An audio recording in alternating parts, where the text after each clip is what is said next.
태양이 머물고 달이 멈추기를 이라는 제목으로 하나님 말씀 선포하도록 하겠습니다. 여러분, 전쟁은 인간의 힘으로 하는 걸까요? 하나님의 힘으로 하는 걸까요? 여러분, 하늘 아래에서 보면 누가 싸워요? 인간들이 싸우는 거죠. 하늘 아래에서 보면 전쟁은 모두 다 인간의 손으로 하는 것 같습니다. 왜냐하면 인간들만 보이니까. 서로 싸우는 주체가 인간들밖에 없기 때문에 전쟁은 인간의 힘으로 하는 것 같습니다. 그러나 우리가 성경을 보면 잘 알지만 전쟁의 모든 결정은 어디서 다 이루어졌어요? 하늘에서 이루어졌어요. 사실은 전쟁의 승패는 하늘에서 이루어졌어요. 이스라엘 백성을 잘 보면 알죠. 이스라엘 백성이 이집트에서 나왔던 것은 그들이 혁명을 일으켜가지고 나온 거예요?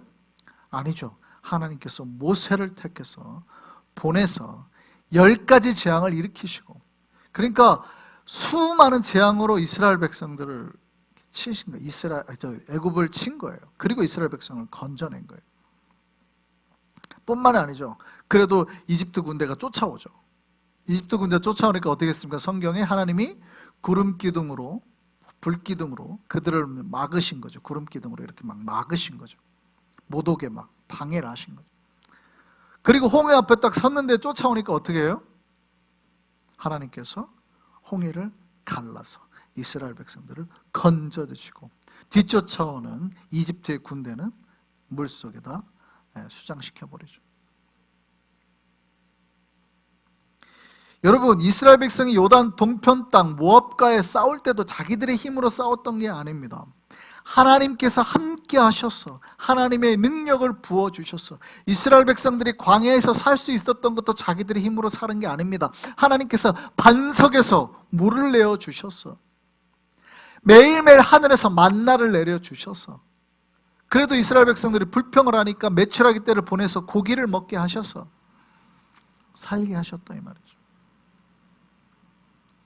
여러분, 모든 이 땅을 살아가는 백성들의 인간의 눈에는 현실 가운데 싸우고 있는 나만 보여요. 칼 들고 있는 나만 보여요. 내가 열심히 싸우고 있는 것 같아요. 그래서 가끔 우리가 승리할 때 교만합니다. 내 힘으로 뭔가 이룬 것 같아서. 그러나 승리는 하나님 손에서 시작되었음을 믿으시기를 바랍니다. 보이지 않으신 하나님의 손이 지금까지 우리를 지켜주시고 막아주시고 문을 열어주시고 우리에게 채워주셔서 우리가 지금까지 살 수 있었던 거예요. 하나님의 손의 은혜로 지금까지 우리가 살 수 있었던 거예요. 믿으셨으면 좋겠습니다. 모든 전쟁의 승패, 우리 삶에서 일어나는 모든 싸움의 승패는 하나님 손에 있다. 이걸 믿으셨으면 좋겠습니다. 특별히 오늘 전쟁이 더 그렇습니다. 오늘 전쟁은 지난번에 제가 기브온 이야기를 했죠. 기브온 이야기를 했었습니다. 근데 그 기브온 이야기의 후속편입니다. 두 번째 이야기죠. 여호수아가 여리고 성과 아이 성을 점령했다는 이야기를 들으니까 이 예루살렘 위쪽에 있던 기브온이라는 도시, 꽤 큰 도시긴 합니다만 이 도시 사람들이 갑자기 듣고 이렇게 회의를 합니다. 야, 큰일 났다. 이스라엘 백성들이 들어왔는데 우리가 저들이랑 싸워서 절대 이길 수가 없을 것 같다. 우리 저들과 화친의 조약을 맺자. 우리가 저들과 조약을 맺어가지고 우리 싸우지 말고 평화하자고 하자. 그래가지고 이제 그 기브온 족속에서 사절단을 보내려고 합니다. 그리고 정보를 알아보니까 야, 이스라엘 백성들이 우리랑은 전혀 조약을 안 맺어준대. 왜? 걔네는 가나안 7족속은 다 죽이라고 그랬대. 그래서 우리하고는 지금 아예 계약거리가 되질 않아. 우린 다 죽었어 그러는 거죠. 그러니까 기브온 사람들이 갑자기 작전을 짭니다. 그러면 우리가 작전을 짜자. 우리가 가나안 7족속이 아니라 가나안 족속이 아니라 저쪽 다른 나라 사람들인 것처럼 하자. 꿈입니다. 그래가 사절단의 옷을 다 허름하게 다 낡은 거를 입히고 떡도 오래된 떡 준비하고 오래된 여행을 한 것처럼 와가지고 여호수아를 찾아가죠. 우리가 저기 먼 족속에서 왔는데 이스라엘 백성이 그렇게 세다는 걸 얘기를 들었습니다. 우리랑 화친합시다. 우리 전쟁하지 맙시다. 그러니까 뭐예요? 하나님께서 다른 민족이랑은 뭐 그런 말 한 적이 없거든요. 그래, 그러자. 우리 싸우지 말자 하고 그냥 화친을 조약을 맺어버리죠. 여기서 문제가 발생하죠. 사흘 뒤에 갑자기 거기를 치러 딱 갔는데 우리랑 니네랑 조약 맺었어, 우리 치면 안 돼, 그러는 거예요.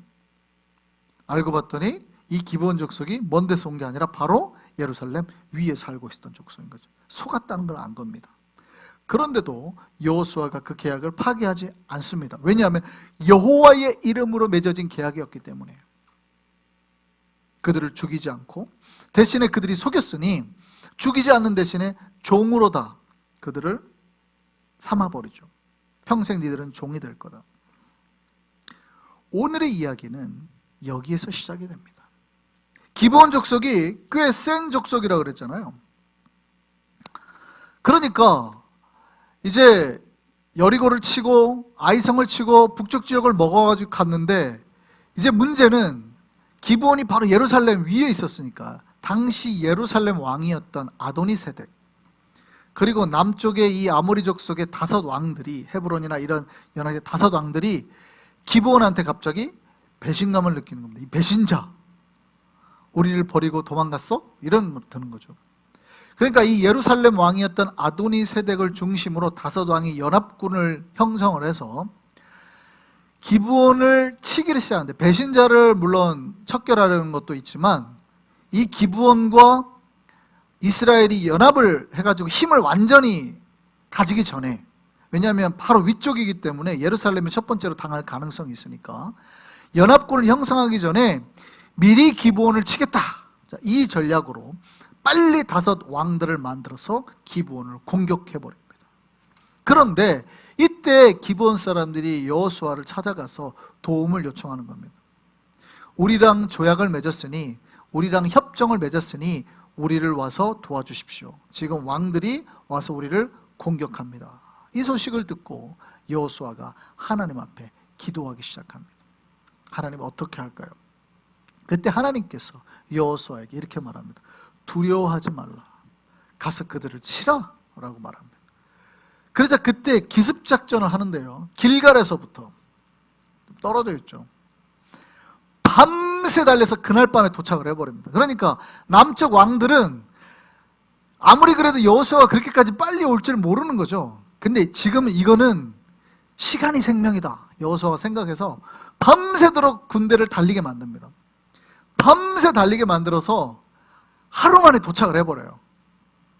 그래서 바로 그 기브온에 온 그 5 연합군을 격파를 해가지고요, 베토론에서부터 아얄론, 아세가, 막게다까지 쳐서 내려갑니다. 얼마나 맹렬하게 쳤냐면 치자마자, 도착하자마자 이스라엘 백성들이 승리를 하기 시작하는데요. 그렇게 공격을 하는데 이 기브온 지역, 베토론 바로 위에가 베토론인데, 베토론 지역에서부터 하나님께서 특별히 때리시는데, 여호수아가 때렸는데 아세가까지 하나님이 갑자기 그때 우박을 내려버립니다. 그리고 이때 우박으로 여호수아와 백성들이 죽인 수보다 훨씬 많은 사람들이, 연합군이 이 우박에 맞아서 죽게 됩니다. 우박이 헤일이죠. 헤일에 맞아서 죽게 되는 거예요. 지도를 한번 보시죠. 자, 거리를 한번 지도 한번 보겠습니다. 자, 보시면 저 위에 첫 번째 지도가 바로 기브온입니다. 그 위에가 이제 베토론이죠. 그러나 기브온에서부터 저기 여리고 밑에가 이제 길갈이니까 저기서부터 급히 온 거예요. 급히 와가지고 기브온을 빵 때리죠. 그리고 베토론에서 아얄론에서 아세가까지 가는데, 가는 동안에 하나님이 우박을 내리신 거예요. 그리고 왕들이 이제 우리가 다음번에 살펴볼 텐데 막게다까지 도망가게 됩니다. 막게다 굴까지 이제 도망가게 되는 겁니다. 그래서 아세가까지 가는 동안에 하나님께서 우박을 내리시는 거예요. 계속. 근데 우박을 맞아서 사람이 죽을까요? 이스라엘은 정말로 우박이 자주 내립니다. 저기가 이스라엘 지역이 특이해서 우박이 자주 내린다고 그래요. 그래서 정말 우박에 맞아서 사람이 죽을 수 있나 제가 한번 찾아봤어요. 1880년 인도에서요, 이 지름이 7.2cm, 그러니까 요 정도 크기의 우박이 떨어진 거죠. 야구공만 우박이 떨어져서 당시에 몇 명이 죽었냐면 246명이 죽었대요. 그리고 가축이, 소나 양이 1600마리가 죽었답니다. 1986년에 방글라데시에서는 1kg짜리 우박이 떨어진 거, 이만한 게 떨어진 거죠. 그래가지고 몇 명이 죽었냐면 92명이 죽었고, 1988년에도 인도에서도요, 250명이, 요만한 우박이 떨어져서 250명이 죽었대요. 2003년에 미국 네브라스카주에서는요, 지름이 17cm니까 이만한 우박이 떨어진 거죠. 이만한 우박이 떨어지면 사람이 맞으면 죽겠죠? 하늘에서 떨어지기 때문에 이만한 게 떨어져도 보통 여기서 툭 던지는 게 아니라 포탄을 쏘는 거랑 똑같은 거예요. 이만한 포탄이, 돌덩이 포탄이 날아와가지고 하늘에서 떨어지니까, 가속도가 붙으니까 쏴 하고 이만한 게 떨어지면 맞으면 그냥 죽겠죠. 집도 부서지겠죠?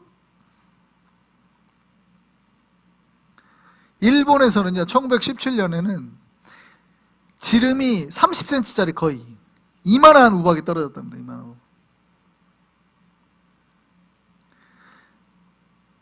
미국에서 매년 이 우박으로 인한 농작물 피해가, 그러니까 미국에서 우박이 굉장히 많이 떨어지는 거예요. 얼마인지 아세요? 1 빌리언. 피해액이 1 빌리언. 그러니까 1조가 넘는 거예요. 1 빌리언. 피해액이 1조 원이 넘는 거예요.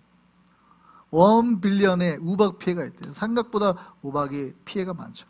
그러니까 이때부터 기브온에서부터 하나님께서 쳐가지고 아세가까지 가는 동안 하나님이 우박을 내리시는데, 이스라엘 군대가 쳐서 죽이는 것보다 우박에 맞아 죽은 사람이 더 많은 거예요. 전쟁은 누구 편에 있다고요? 하나님 편에 있다고요. 이때 여호수아가 그 유명한 기도의 외침을 하죠. 태양아, 너는 기브온 위에 머물러라. 달아, 너도 아얄론 골짜기에서 그리할지어다. 지도 다시 한번 볼까요? 지금 기브온이 어디예요? 처음에 전쟁 시작한 그 지역이죠. 아얄론은 어디예요? 내려가다 보면은 베토론 밑에 아얄론이 있죠. 태양아 머물러라, 달아 멈춰라, 이거예요. 그러니까 전쟁을 하면서 빛이 사라지면 안 되잖아요. 고대 근대까지만 해도요, 전쟁은 낮에만 했습니다. 18세기까지만 해도 전쟁은 거의 밤에 하지 않았어요. 야간 전쟁은 없습니다, 거의. 왜냐면 나하고 적하고 구분이 안 되기 때문에 야간 전쟁은 거의 안 했습니다. 위험해가지고. 뭐 활 쏘고 잘못하면 자기 편을 죽이기 때문에 야간 전쟁이 거의 없었어요. 특히 이제 중세 때는 대부분 이 군대로 몰려온 군인들이 한국처럼, 그러니까 조선이 되게 특이한 나라예요. 의병이 있잖아요. 서구는 의병이란 개념이 없어요.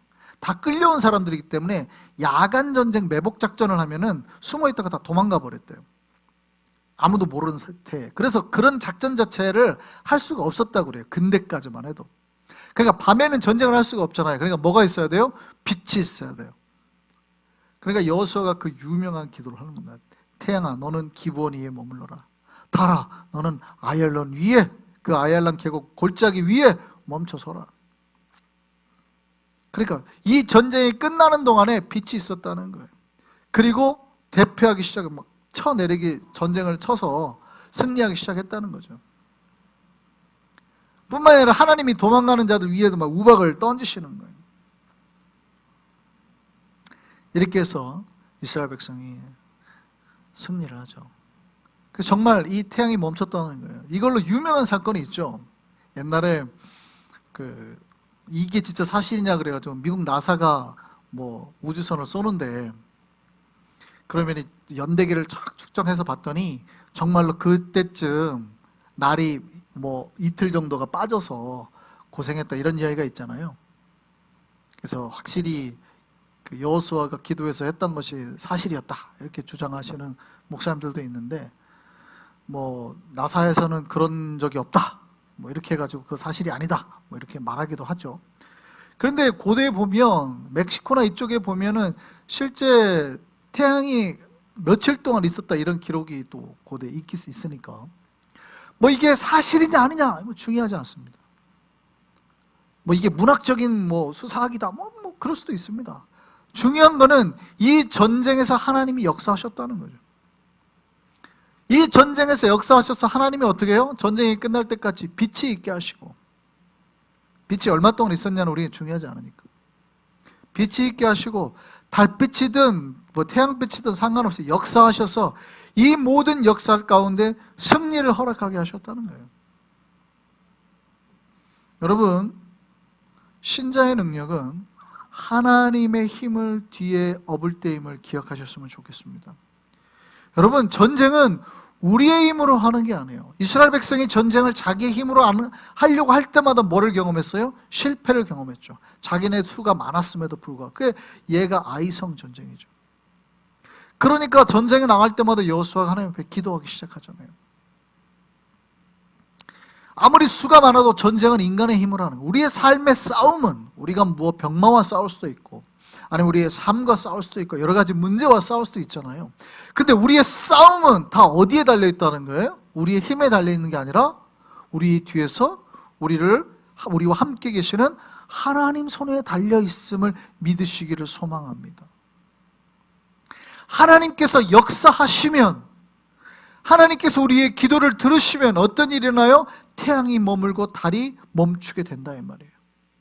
사실이든 아니든 중요하지 않아요. 하나님께서 우리에게 그렇게 역사하실 거니까. 하나님께서는 태양을 멈추지 않고도 우리 앞에 태양빛을 주실 수가 있잖아요. 우리의 삶에는 태양빛이 멈추지 않게 하실 수 있다 이 말이에요.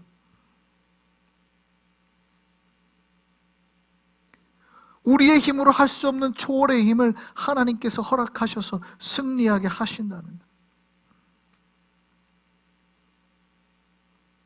하나님께서 우리에게 그 은혜를 허락하시기를 소망합니다. 이 일이 얼마나 대단했는지 야살의 책에도 기록이 되어 있다 이렇게 말하죠.